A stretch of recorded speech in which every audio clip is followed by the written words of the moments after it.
tarikh elektrik naik, minyak naik, ayak naik, semua jenis naik, wallahu alam lah, naik semua.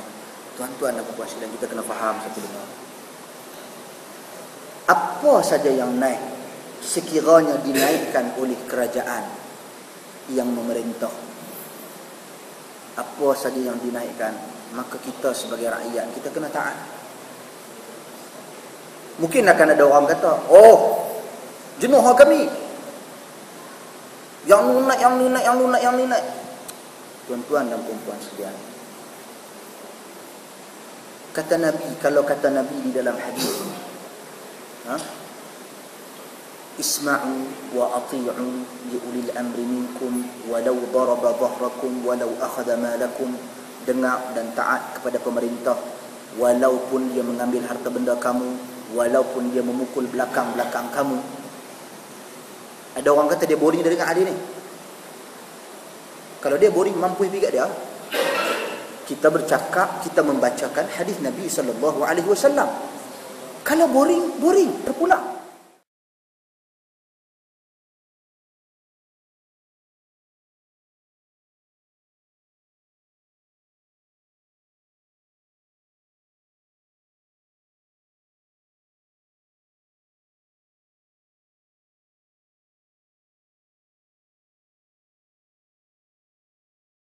Ada hadis yang disebut walaupun sebahagian ulama bila nak tolak hadis ni, ada yang komen rawi Muslim tu sendiri, wa in daraba dhahruka wa akhadha malaka, walaupun dia pukul, sebagai riwayat dengan maju, wa in duriba dhahruka wa ukhidha maluka, ataupun sekalipun diambil harta kamu dan dipukul belakang kamu, kamu kena taat kepada pemimpin. Hadis ni Nabi bercakap dalam satu konteks di mana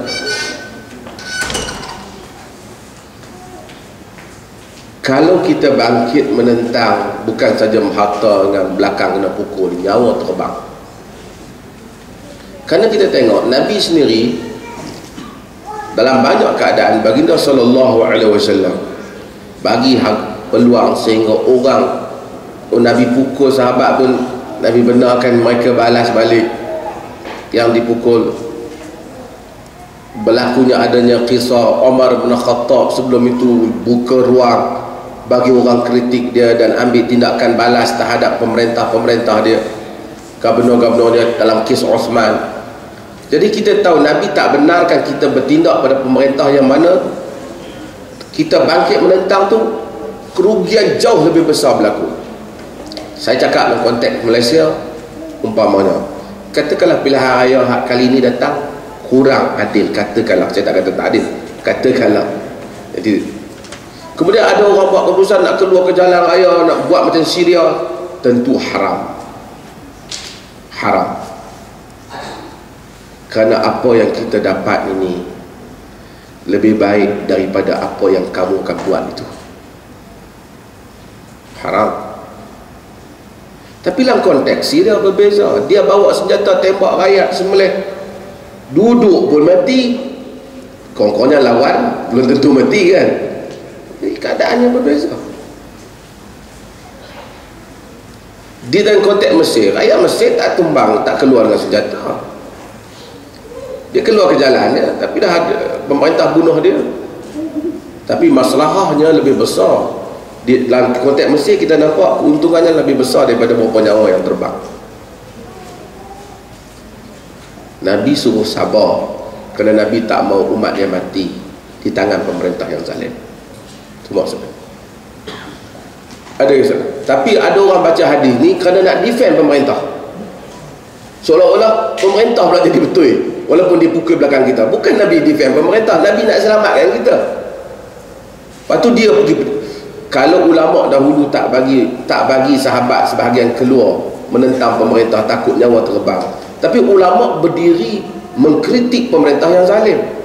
Tapi berlaku pada salahnya seperti Al-Buti di Syria, dia baca hadis tu, tiba-tiba dia berdiri mempertahankan pemerintah tu. Nabi tak pertahan pemerintah, Nabi pertahankan umat supaya jangan mati. Kita pergi baca hadis jangan lawan pemerintah takut ni, padahal kita pula pergi defend pemerintah. Ulama dulu baca hadis ni pada umat, tapi mereka yang pergi tampil, pergi kritik pemerintah sebagai menggantikan apa yang umat tak mampu buat. Ini dua keadaan yang berbeza.